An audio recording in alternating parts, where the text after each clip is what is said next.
What kind of future can a teenage girl see for herself while she works the fryer at Jim's Crispy Fried Chicken in small-town Texas, dreaming of becoming the next Marilyn Monroe? Vicki Lynn Hogan, the teenager who dropped out of high school and married a cook at 17, would transform herself into Anna Nicole Smith, international supermodel, billionaire's bride, and ultimately one of the most tragic figures in modern celebrity culture.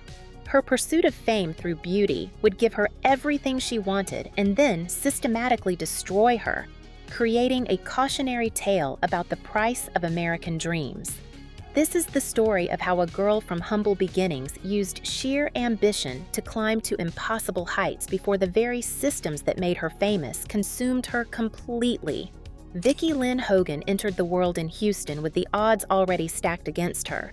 Her father, Donald, walked out early, leaving her mother, Virgie, a strict, no-nonsense local police officer, to raise her alone. Friends from those early years recall Vicki feeling boxed in by that environment, craving something beyond the limits of her mother's rules. At 15, Virgie sent her to live with an aunt in Mexia, Texas, hoping a change of scenery might help. It didn't. Vicki faced bullying at school, struggled to fit in, and by her sophomore year in 1984, she had dropped out. She took a job at Jim's Crispy Fried Chicken, where she met teenage cook Billy Wayne Smith. Their relationship moved quickly, and on April 4, 1985, 17-year-old Vicki married him. Motherhood followed soon after. Her son, Daniel Wayne Smith, was born on January 22, 1986, bringing joy but also immense pressure to the young couple. The marriage deteriorated almost immediately. Some who knew them described Billy as controlling, with one person alleging he would lock her inside the house. After roughly a year, Vicki took baby Daniel and returned to the Houston area to rebuild her life. What followed was survival, plain and simple. She worked whatever jobs she could find: Walmart cashier, waitress, anything that kept them afloat. Virgie helped care for Daniel while Vicki realized she could earn far more in Houston's nightlife than in retail. The strip clubs offered cash she had never imagined. Performing under the name Nikki, she discovered just how much power her figure held. Men paid generously to watch her dance, and for the first time, she felt in control. She had always idolized Hollywood bombshells and fantasized about fame. Now she saw a path forming. A friend from that period remembered her focus clearly. She made things happen on her own terms. What Vicki was doing wasn't impulsive. It reflected a clear intent. She was learning how to leverage her sexuality, to reinvent herself, to become more than a high school dropout working paycheck to paycheck. Brick by brick, she was laying the groundwork for Anna Nicole Smith. The year 1991 brought a customer who would change everything. J. Howard Marshall II and walked into the Houston strip club where Vicki worked. 86 years old, recently widowed, carrying the loneliness of loss and a fortune worth billions from Texas oil. The moment he saw the statuesque blonde dancer, something sparked. Marshall didn't just want a lap dance, he wanted to possess her completely.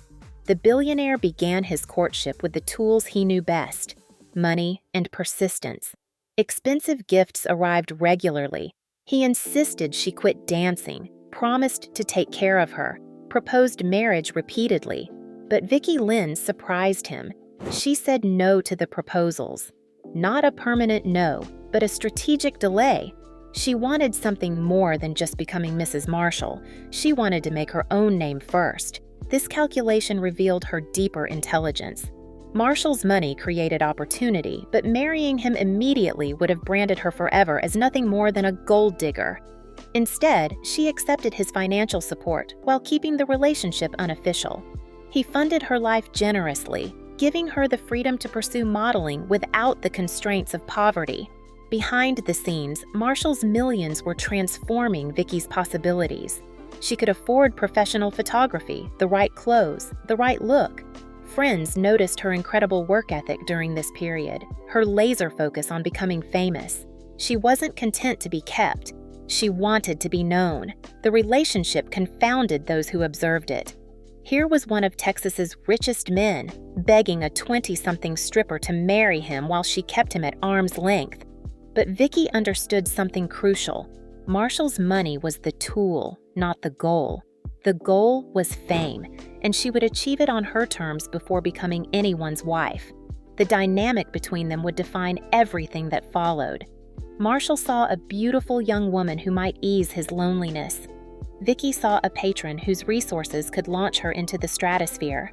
Both were using each other, but only one of them seemed to fully understand the transaction. In 1992, Vicky made her boldest move yet. She packaged up some nude photographs and mailed them directly to Playboy magazine, betting everything on getting noticed. The gamble paid off spectacularly. Playboy invited her for a test shoot, and in March, she appeared as Vicky Smith on the cover and as the centerfold. The struggling single mother earned $20,750 for that appearance, more money than she'd ever seen at once. The reaction was immediate and electric. Audiences were captivated by the voluptuous, blue-eyed blonde with the dazzling smile. Her look deliberately channeled old Hollywood glamour, drawing instant comparisons to classic sex symbols. She had manufactured exactly the image she'd been dreaming of since childhood.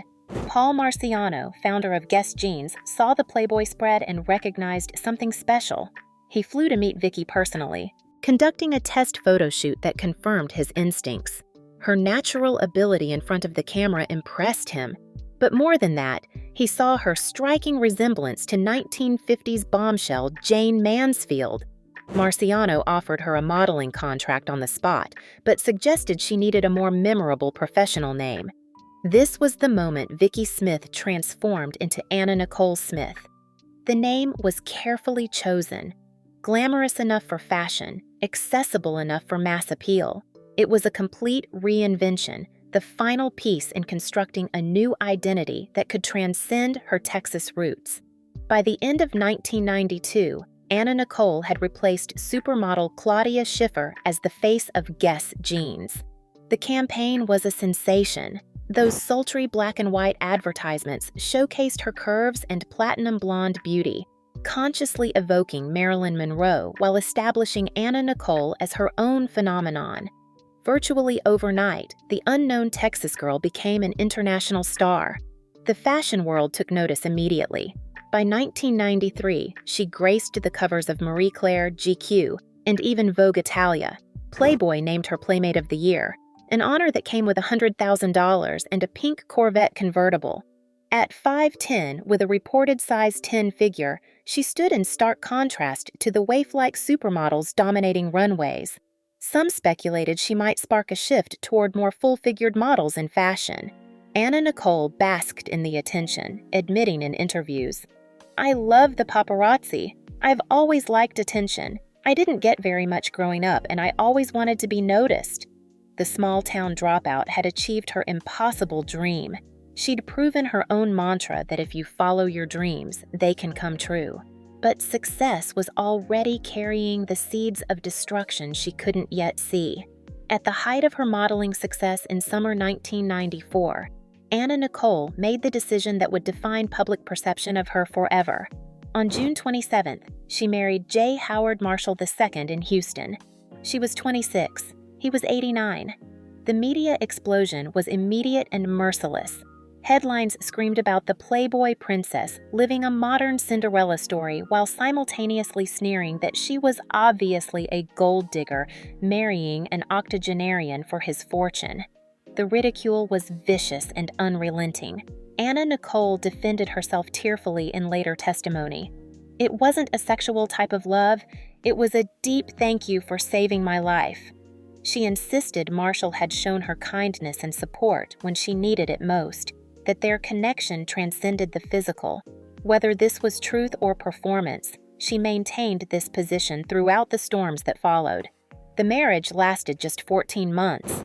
In August 1995, J. Howard Marshall died from natural causes at age 90. During their time together, he had spent an estimated $14 million on gifts for Anna Nicole, jewelry, furs, cars, property. But when his will was read, she wasn't in it. The bulk of his $1.6 billion fortune went to his son, E. Pierce Marshall, who had been handling his father's business affairs. Anna Nicole claimed betrayal. She insisted Jay Howard had verbally promised her a generous share of his estate. Some sources said up to half. She accused Pierce of wrongfully interfering with her inheritance. In 1996, she filed suit for a portion of the estate, igniting a legal war that would consume the rest of her life. The battle was epic in scope and bitterness. A Texas state probate court sided with Pierce Marshall, but Anna Nicole won a $475 million judgment in a California bankruptcy court. The tug-of-war escalated through federal courts, remarkably reaching the U.S. Supreme Court twice, in 2006 and 2011, as both sides fought over jurisdiction and technicalities. Throughout the proceedings, Anna Nicole became a fixture in courtrooms instead of on magazine covers. Her tearful appearances on witness stands were splashed across headlines. Her past was excavated and examined in excruciating detail. The Texas jury heard testimony about her extravagant spending, her substance issues. Pierce Marshall's lawyer suggested she didn't lose because she was a gold digger. She lost because of who she was. Her image, her behavior, her very persona undermined her credibility in conservative Texas courts. One attorney summarized the jury's perception cruelly. It did not matter if it was alcohol or substances or food, she was a glutton. In the end, aside from the gifts Marshall gave her while alive, Anna Nicole never secured any of the inheritance she sought. The legal saga drained her emotionally and financially, keeping her in tabloids for over a decade, transforming her from model to litigant in the public eye.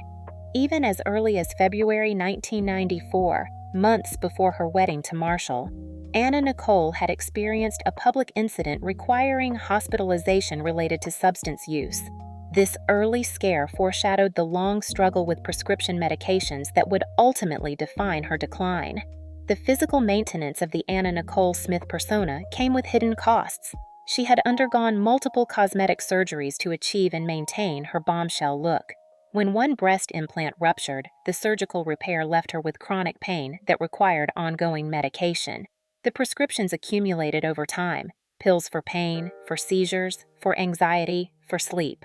By the late 1990s, insiders described her daily intake as a medical smorgasbord of legal substances. Her physical appearance began reflecting these struggles.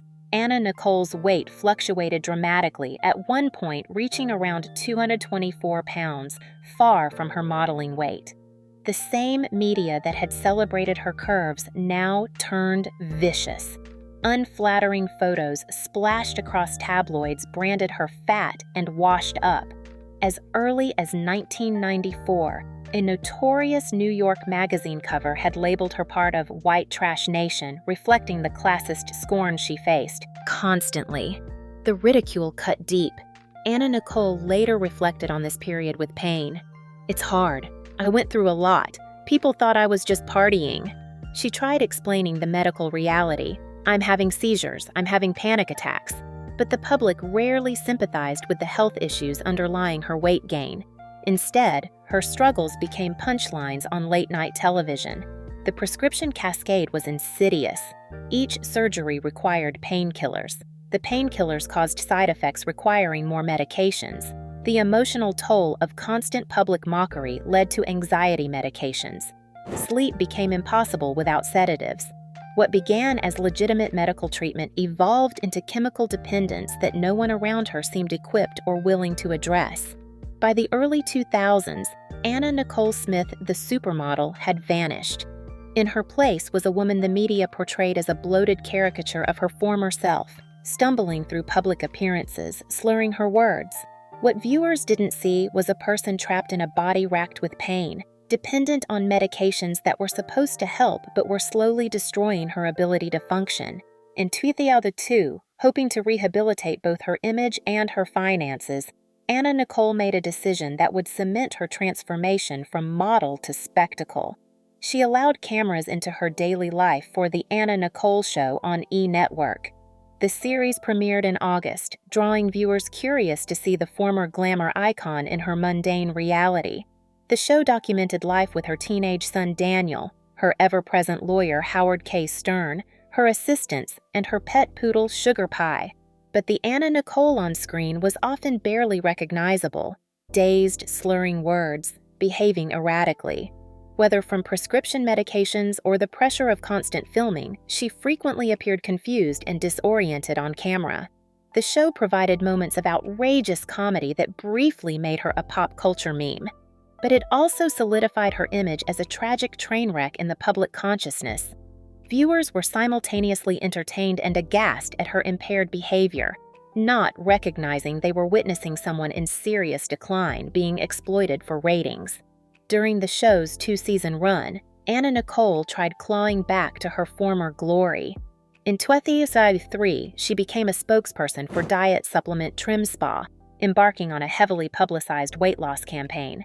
She dropped 69 pounds, suddenly fitting back into form-fitting outfits and appearing on red carpets again.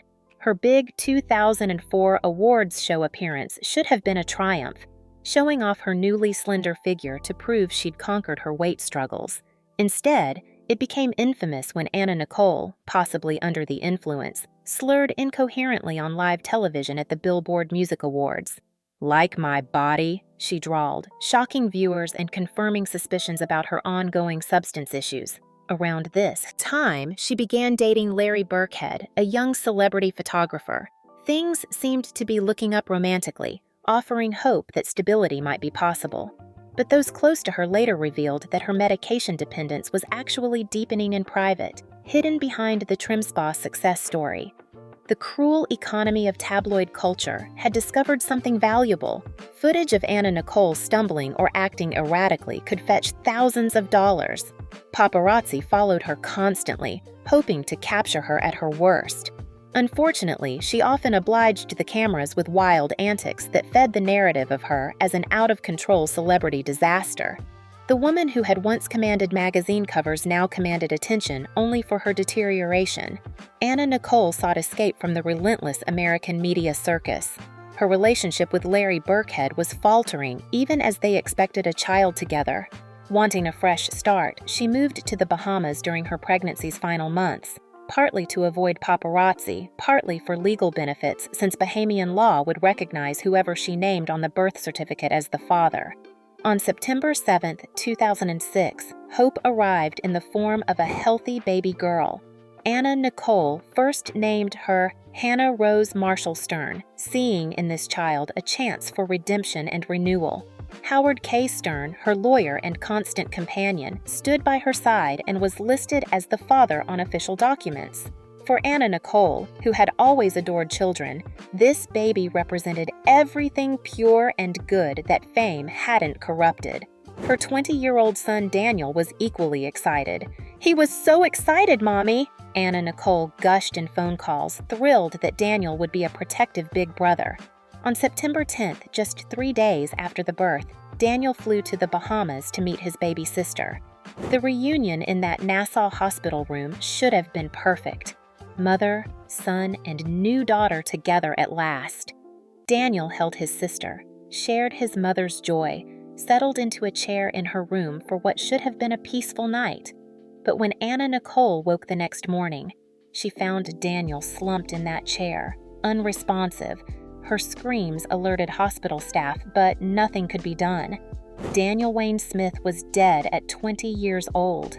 An autopsy revealed the cause: an accidental overdose from a mix of prescription methadone and antidepressants, a powerful combination his body simply couldn't handle. The legal medications stopped his system while his mother and infant sister slept nearby. Anna Nicole shattered completely. Witnesses described her clinging to Daniel's body, sobbing uncontrollably, refusing to let go. In a fog of grief and sedation, she somehow arranged his burial in the Bahamas. She even changed her baby's name from Hannah Rose to Daniel in Hope, making sure Daniel's memory would always be tied to the sister he never had the chance to watch grow up. The image of Anna Nicole collapsing over Daniel's coffin became front-page news worldwide. Cameras captured her private anguish and transformed it into public spectacle. The media that had mocked her weight and addiction now documented her ultimate heartbreak with the same cruel fascination. Less than 3 weeks after burying her son, Anna Nicole participated in a commitment ceremony with Howard K. Stern on a yacht in the Bahamas. Though not legally binding, they exchanged vows on September 28, 2006. Some friends believed Stern was trying to provide stability through the gesture. Others saw it as bizarre performance in the midst of tragedy. Either way, Anna Nicole's mental state only deteriorated further. Meanwhile, Larry Burkhead came forward asserting he was Danielyn's biological father, filing a paternity suit confident that DNA testing would prove his claim. This launched yet another legal circus spanning courts in the Bahamas and California. Anna Nicole found herself fighting on multiple fronts: for her late husband's fortune in one court, for custody of her infant daughter in another, all while battling despair and increasing her medication intake to numb unbearable grief. By February 27, 5 months after losing Daniel, Anna Nicole Smith was profoundly ill, though few recognized how close she was to collapse. She traveled to Hollywood, Florida, with Howard K. Stern and a small entourage, ostensibly interested in purchasing a yacht, but her body was failing in ways that should have demanded immediate medical attention. She was running a fever up to 105 degrees Fahrenheit. Painful abscesses had formed on her buttocks from recent injections of vitamin B12 and human growth hormone, so-called longevity treatments she hoped would restore her energy. The injection sites became badly infected, leading to serious inflammation and an infection that was spreading through her body. Friends urged her to seek hospital treatment in Florida. Anna Nicole refused adamantly. According to Howard K. Stern and others present, she was terrified that hospitalization would leak to the press, generating headlines about her health that would feed the media narrative of her as a disaster. Paranoid about coverage that had tormented her for years, she chose to self-medicate in Suite 607 of the Seminole Hard Rock Hotel and Casino. A personal nurse accompanied her, but even medical supervision wasn't enough to prevent catastrophe. Holed up in the hotel suite, Anna Nicole's condition worsened rapidly.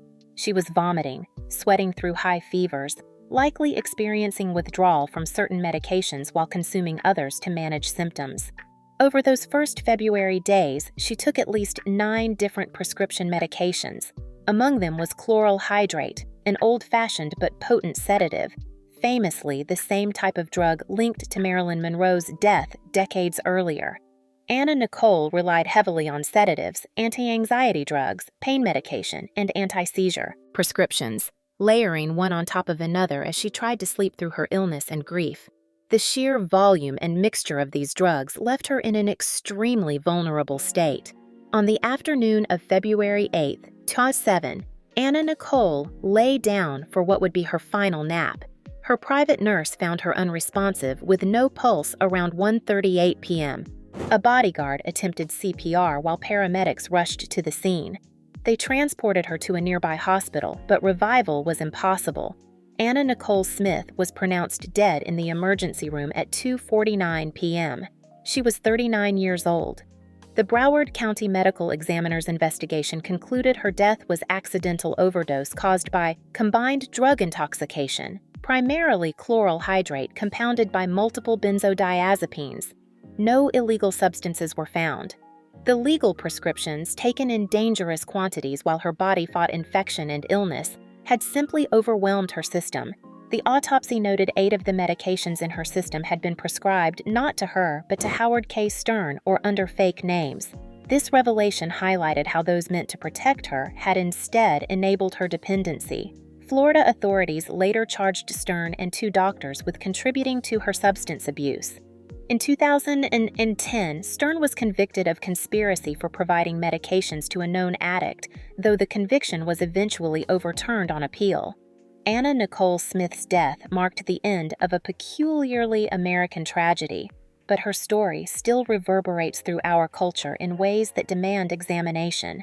She had pursued the Marilyn Monroe dream so completely that she wound up dying at 39 from a mix of prescription sedatives, an echo of the barbiturate overdose that killed Monroe at 36. The girl who wanted to become an icon did, in a way, achieve that status, but in a form that feels far more haunting than glamorous. In death, the legal battles that consumed her life reached their anticlimactic conclusion. The custody fight over Danielyn was resolved when DNA testing proved Larry Burkhead's paternity claim. Howard K. Stern didn't contest the results, and the infant left the Bahamas to grow up in Kentucky, far from the chaos that marked her earliest days. In 2011, 4 years after Anna Nicole's death, the U.S. Supreme Court finally ended the Marshall inheritance saga, ruling definitively against her estate. The fortune she'd fought for would never materialize. Recent documentaries have attempted to reframe Anna Nicole's narrative, recognizing her not merely as a victim, but as a complex woman who made bold choices in pursuit of her ambitions. She was, as one director noted, a hustler who made things happen on her own terms. Yet this agency existed within systems designed to exploit women like her, working-class women who weaponized their sexuality only to be punished for that very weapon. The cruel irony of her life was that she discovered fame's economic formula early. I make more money telling sad stories than telling good stories.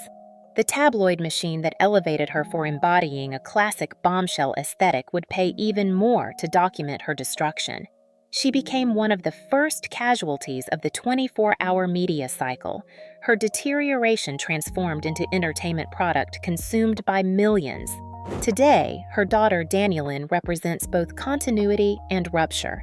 In 2012, at age 6, she modeled for Guess Kids, the same brand that launched her mother's career. The campaign served as a loving tribute to Anna Nicole's iconic photographs while signaling something different. Raised outside Hollywood by a devoted father, Danielyn inherited her mother's beauty without the burden of performing tragedy for public consumption. Anna Nicole Smith pioneered a template we still see playing out: the small-town girl who transforms herself through cosmetic enhancement and calculated sexuality, achieves massive fame, then crumbles under the weight of that achievement while cameras document every moment. The Playboy Princess who captured global adoration ultimately lost everything she truly loved. Her story remains both fascinating and heartbreaking precisely because it's not merely personal tragedy, but cultural indictment. The small-town Texas girl who became Anna Nicole Smith achieved everything she'd dreamed of and more. The price of that achievement, paid in full at 39 years old in a Florida hotel room, reveals something essential about fame's promises and the cost of believing them.